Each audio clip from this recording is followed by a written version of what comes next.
1-октябрдан тарта пенсияны 205 сомго көтөрүү каралууда. Саламаттык сактоо жана социалдык өнүктүрүү министрлиги 2021 жылдын 1-октябрынан тартып пенсиянын камсыздандыруу бөлүктөрүнүн өлчөмдөрүн индексациялоо жөнүндө министрлер кабинетинин токтомунун долбоорун коомдук талкууга алып чыкты. Документте 2021 жылдын 1-октябрына чейин дайындалган пенсиялардын камсыздандыруу бөлүктөрүнүн өлчөмдөрүн 2021 жылдын 1-октябрынан тартып 1,8 индексациялоо коэффициентине, бирок жалпы өлчөмү 4785,4 сом 40 тыйындан ашпаган пенсиялар үчүн 200 сомдон кем эмес жана жалпы өлчөмү 4785,4 сом 40 тыйынды түзгөн жана андан ашкан пенсиялар үчүн 500 сомдон кем эмес индексациялансын деп көрсөтүлгөн. Социалдык фондунун алдын ала эсептөөсүнө караганда 2021 жылдын 1-октябрына карата пенсионерлердин саны 715,5 миң адамды түзөт.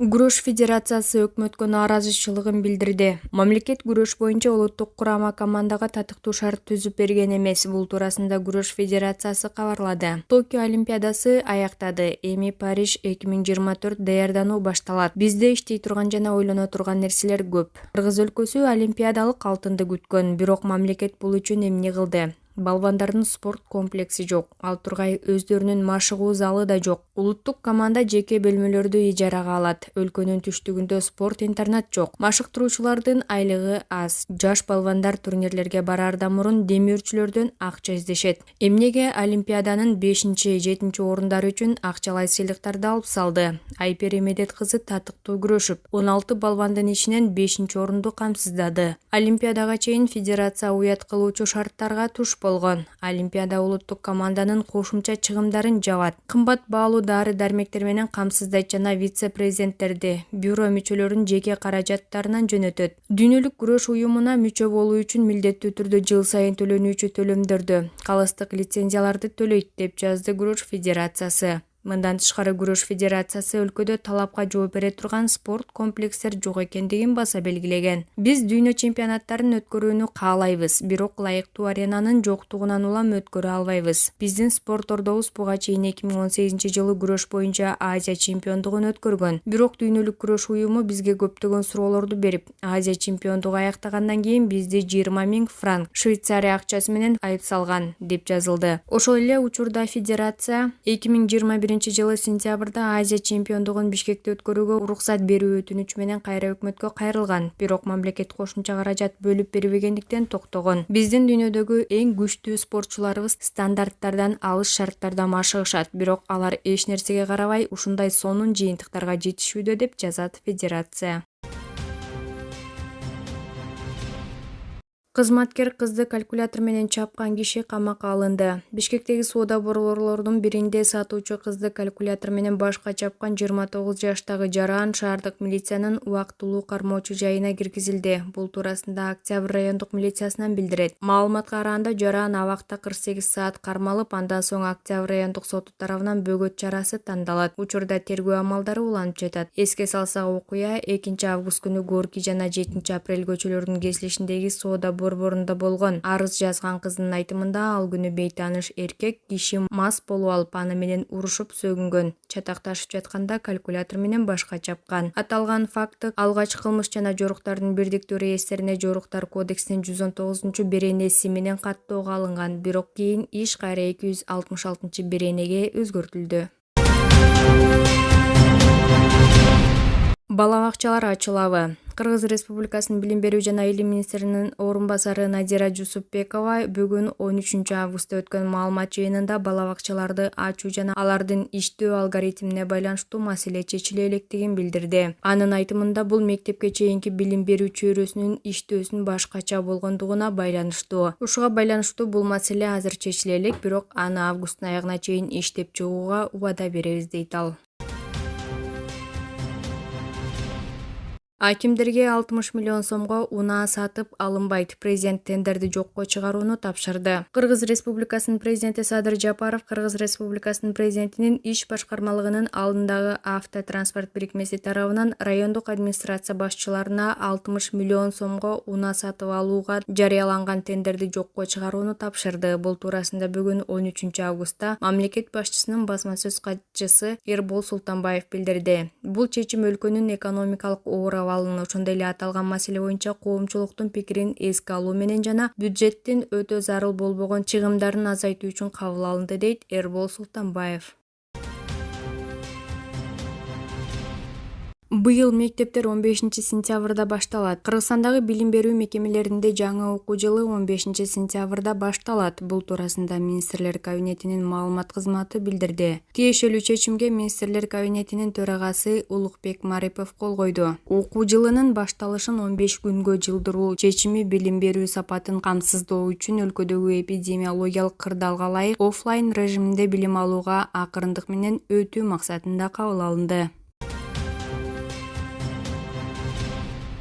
Бишкек шаарына мэрдин милдетин аткаруучу болуп 10 күн мурда дайындалган Таалайбек Сарыбашев өз каалоосу менен кызматтан кеткенин бүгүн 12 августта социалдык түйүндөр аркылуу жарыялаган билдирүүсүндө айтты. Өз сөзүндө ал ишеним көрсөткөнү үчүн президент Садыр Жапаровго рахматын айтып, кызматты тапшырууда эч кандай саясат жок экенин билдирди.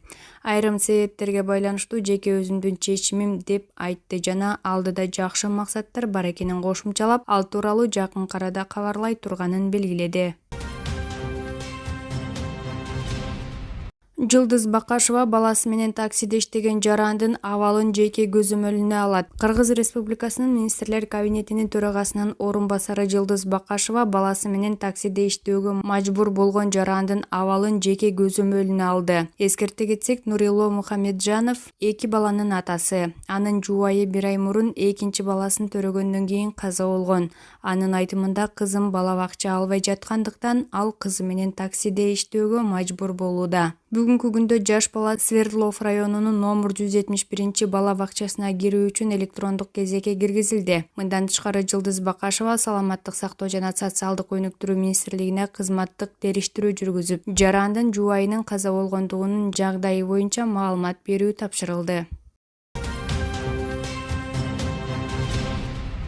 Түркмөнстандын президенти Садыр Жапаровго белеке берген Аргымак Бишкекке келди. Кыргызстанга Түркмөнстандын президенти мамлекет башчы Садыр Жапаровго берген белегин алып келишти. Белекти Бишкекке унаа менен жеткиришкен. Маектештин айтымында Гурбанулы Бердимухамедов Садыр Жапаровго англиялык породадагы асыл тукум аргымакты белеке берген. Эскерте кетсек, акыркы айда Садыр Жапаров Түркмөнстанга 2 ирет барган. 28 июлда ал Ашхабад шаарына расмий сапары менен барса, 5-6 августта Түркмөнстанга Борбор Азиянын президенттеринин жолугушуусуна катышуу үчүн барган. Түркмөн президенти Садыр Жапаровго Аргымакта Ашхабад шаарына жасаган иш сапардын маалында берген. Эки өлкөнүн президенттеринин басма сөз кызматтары бул тууралуу эмнегедир расмий билдиришкен эмес.